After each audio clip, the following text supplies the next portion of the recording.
Od našich pánov futbalistov sa dozviete veľa zaujímavého, aj to, čo by ste ani len netušili. Rozhodujú sa vždy na tom ihrisku. Remíza je vždy lepšia ako prehra. Na to sa nehrá, že sme boli lepší, ale hrá sa na gól. Na dobrý futbal musia byť dvaja. Bez gólu nemôžeme vyhrať. Treba hrať tých 90 minút až do konca. No. Niektorí nás zaskočili hlbokými úvahami. Byl to domácí zápas a myslím si, že Trnava měla dobrý fanoušky. A iní zase evidentne nevedeli, kde je sever. Myslím si, že zaslúžená remíza z našej strany.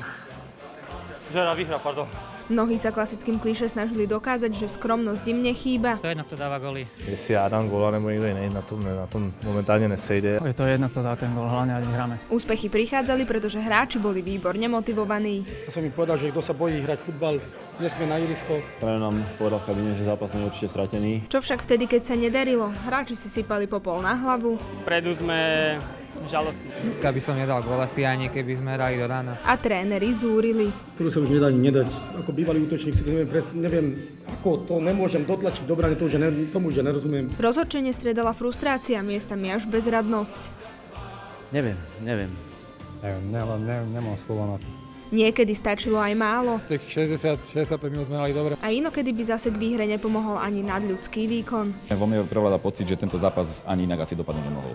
Uspieť sa dalo s rôznou taktikou. Oni sa postavili pre Čestásku a v Čestáske stáli. Chceli sme urobiť čo najlepší výsledok a tak sme to zabetonovali.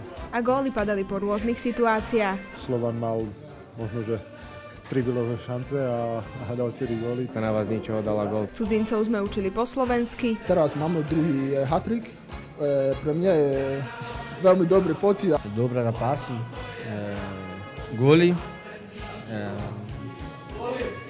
concentration. No a na záver nesmie chýbať tradičné hokejové. Tak určite